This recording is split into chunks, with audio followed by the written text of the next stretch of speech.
Why is my cat hiding? What is a vomeronasal organ? Why am I emotionally unavailable? I can help you answer 2 of those. Hi, I'm Adam. This is Moon. Let's dig our paws into some cat science. So the first multifaceted cat communication behavior we're looking at is hiding. At its core, hiding is an instinctual behavior for cats. It's deeply rooted in their survival strategies. Whether it's under a bed or inside a box, cats find solace and safety in hidden spaces. This behavior can serve multiple purposes. First is that cats are control freaks and they just have an innate need for control over their surroundings. Hiding can be a way for them to feel secure in their environment, especially in new or stressful situations. Changes in the environment, like new family members or new pets, can overwhelm cats, prompting them to seek refuge. This can also happen when cats face a perceived threat from something as simple as loud noises. But hiding can also signal that a cat might not be feeling well, and mirroring their wild ancestors' behaviors, cats will conceal any signs of vulnerability or illness. Because if you show weakness out in the wild, you're more likely to be considered an easy target. So a cat's increased hiding can be the first signs of pain or discomfort. But sometimes, just like humans, cats also need a break. And hiding can be something as simple as just seeking a bit of peace and quiet. For female cats, hiding can also be a sign that they might be pregnant and they're trying to find a secure and safe place to give birth to their kittens. So not all hiding is created equal. There's normal hiding and there's problematic hiding. While occasional hiding is typical, especially when coupled with changes in other behaviors, warrants closer attention. But generally, hiding is a good source of enrichment for cats. One study in shelter cats found that access to simple hiding places like boxes contributed to significantly lowering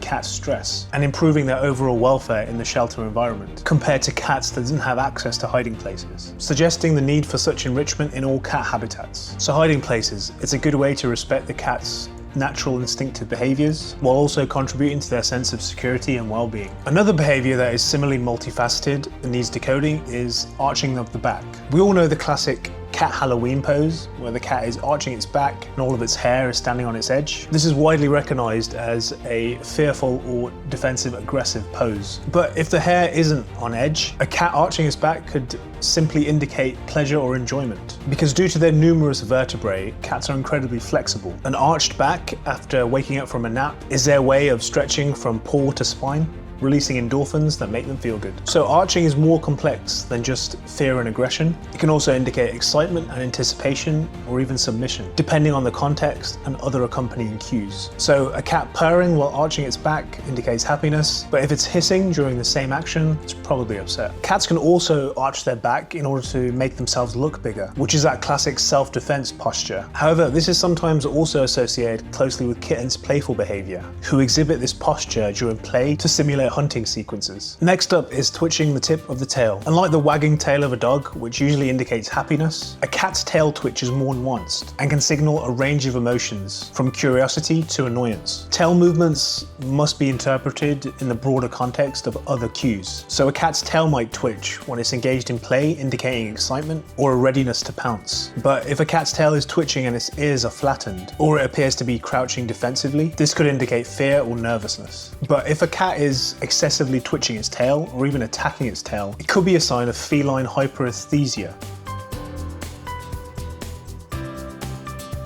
This condition can cause cats to pay an unusual amount of attention to their tail. It's a complex condition with dermatological, psychological, and neurological factors. Dermatologically, it can be triggered by allergies. Neurologically, seizures and neuropathic pain are considered likely causes. And psychologically, behaviors such as displacement or compulsive attention-seeking behaviors might contribute. FHS is commonly observed in Siamese, Burmese, Persian, and Abyssinian breeds, particularly affecting younger cats. Number 4 is headbutting or bunting. Cats have scent glands on their face and ears, which release pheromones when they headbutt. These pheromones mark you as part of their colony, signaling trust, affection, and a sense of belonging. It helps strengthen the bond between you and your cat, reducing their stress and anxiety levels. And with cats, even smelling their own pheromones is a source of comfort for them. But headbutting can also serve other functions. It can be a sign of dominance, or an attempt to mark territory if headbutting objects. Number 5 is flattened ears. When a cat's ears are flat against their head, it's a sign of anxiety,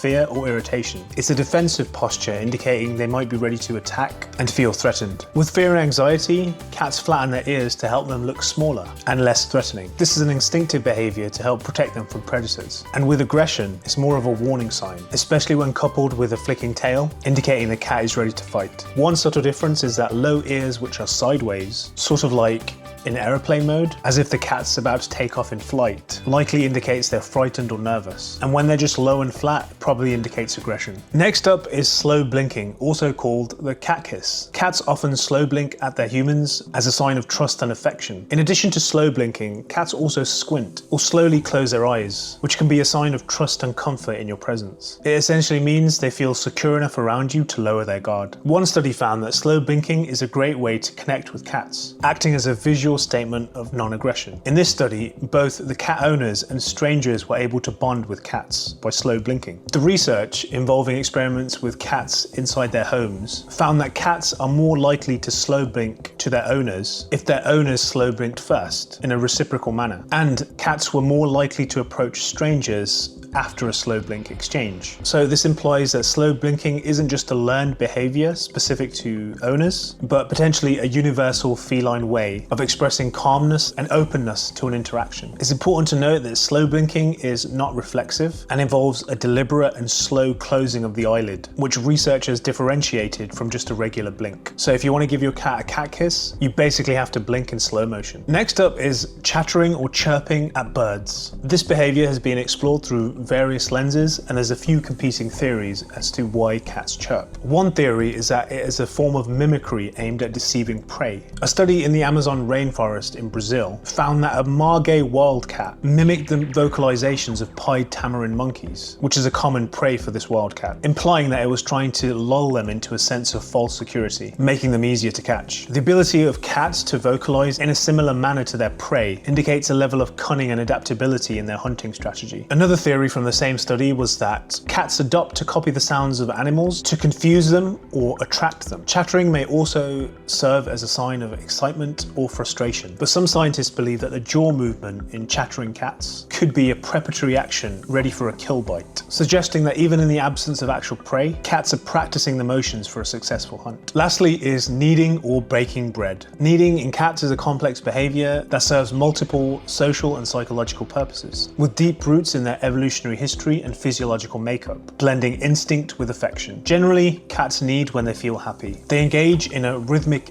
motion, which involves pushing their paws in and out against a soft surface. This action can be traced back to kittenhood, where kneading was initially used to stimulate milk flow from the mother. This behavior not only facilitates nursing, but also increases and strengthens the bond between the kitten and its mother. But cats also knead when stretching out their limbs or paws, especially after sleeping or resting. And like so many other areas in their body, cats actually have scent glands in their paws as well, and could also be marking their territory through kneading. When it comes to mating, female cats might knead and raise their pelvis as well. And lastly, cats knead when they're getting ready for bed. Cats' wild ancestors used kneading to prepare for sleeping, softening the ground for comfort before they rested or to prepare birthing areas. This behavior has been ingrained in cats over generations and feeds through to modern domestic cats to this day. So there you go, 8 subtle ways cats try to communicate with us, which, now that you know, you can keep a lookout for. Check out this video next and subscribe if you don't want to miss out on the latest cat science.